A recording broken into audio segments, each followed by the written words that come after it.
Halo, assalamualaikum warahmatullahi wabarakatuh. Perkenalkan, saya Suci Fitri Anggayani, NIM 1713001. Nah, di sini saya akan mempraktekkan cara mengukur TDS pada air dan mengukur pH meter pada air. Nah, adapun alat yang digunakan yaitu ada pH meter dan juga TDS meter. Nah, TDS meter itu sendiri merupakan total dissolved solid. Nah, teman-teman tahu nggak sih kenapa kita perlu melakukan pengukuran pH dan TDS pada air?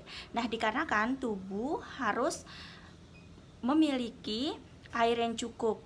Nah, air yang cukup ini justru akan mempengaruhi sistem pencernaan di dalam tubuh kita itu sendiri. Nah, untuk pH itu sendiri, pH yang paling baik untuk tubuh adalah 7. Sedangkan 8-9 yaitu pH yang paling tinggi atau disebut dengan air alkali. Sedangkan untuk TDS meter yang paling baik untuk air minum adalah 600-900 mg per liter.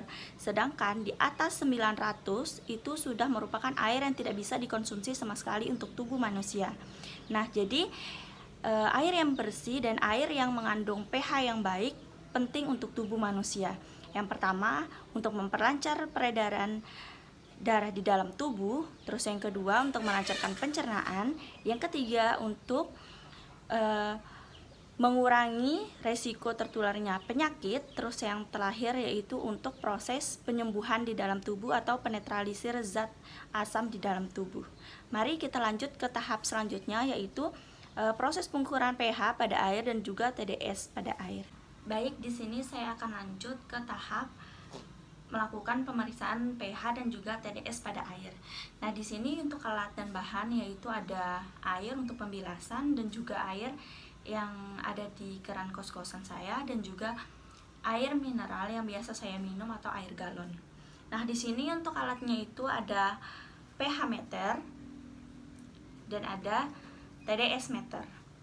Nah, sebelum kita melakukan praktek pada pengukuran pH dan TDS, yang harus kita perhatikan adalah di bagian alatnya. Untuk alat pH meter itu sendiri, kita melakukan pengecekan. Ini posisinya harus berada di posisi 0. Nah, untuk melakukan posisi 0, misalnya tadi setelah kita gunakan, kita bisa melakukan pembilasan seperti ini. Kita bilas pada air seperti ini.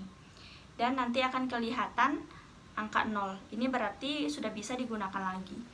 Sama sepertinya dengan TDS ya, teman-teman.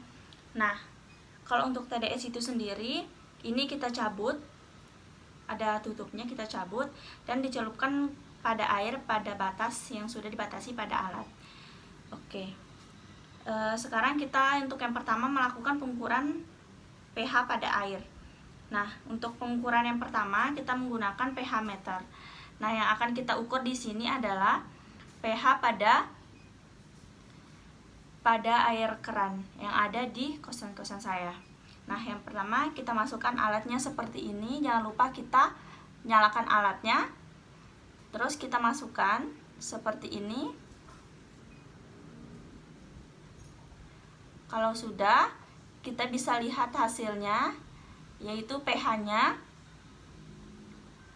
yaitu 3, dimana di sini tidak baik untuk dikonsumsi atau pH-nya tidak 7 atau pH normal. Nah, selanjutnya kita bilas seperti ini, kita bilas di air. Selanjutnya kita lakukan pengecekan pH pada air mineral yang biasa kita minum. Oke, kita lanjutkan sampai batasnya. Setelah itu kita lihat hasilnya. Nah, di sini kelihatan pH-nya 7. Nah, berarti air yang biasa saya konsumsi ini baik untuk tubuh. Nah, jadi kita bisa lihat perbedaannya, mana air yang baik untuk diminum dan air yang baik untuk dikonsumsi. Jadi, teman-teman ketika sudah mendapatkan hasil, teman-teman bisa memprediksi sendiri, oh ternyata ini air yang baik untuk saya konsumsi dan untuk tidak dikonsumsi. Seperti itu. Oke, selanjutnya kita lakukan pengecekan TDS pada air. Tadi normal untuk TDS yang bisa diminum oleh manusia yaitu 600-900 miligram per liter. Nah, oke, selanjutnya kita atur alat di posisi 0 seperti ini. Kita lanjut ke tahap yang pertama, yaitu pengukuran kepada TDS, air mineral yang biasa saya minum atau air galon. Oke, untuk nilai TDS-nya itu sendiri yaitu 700. Nah, jadi dicatat dulu teman-teman untuk nilainya 700. Sekarang kita lakukan pembilasan. Ini guna untuk netralisir alat supaya bisa untuk digunakan lagi selanjutnya. Selanjutnya kita masuk ke pengukuran pH TDS meter pada air keran. Oke, kalau sudah, kita melihat angkanya berada di angka 1200. Sudah dicatat, lakukan pembilasan lagi. Oke, setelah itu alatnya bisa langsung diletakkan kembali. Nah, jadi teman-teman di sini bisa melihat TDS meter yang ada pada air mineral dan juga air yang ada di keran kos-kosan.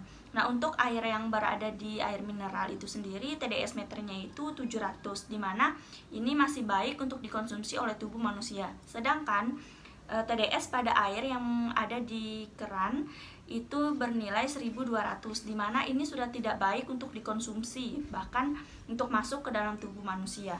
Nah, jadi di sini teman-teman kita sudah melakukan pengecekan cukup simpel. Kita cuma membutuhkan alat seadanya seperti air yang ada di rumah atau yang biasa dikonsumsi. Nah, di sini ketika teman sudah mengecek pH dan TDS-nya, teman-teman bisa mengecek apakah air ini pantas untuk diminum atau tidak. Terima kasih.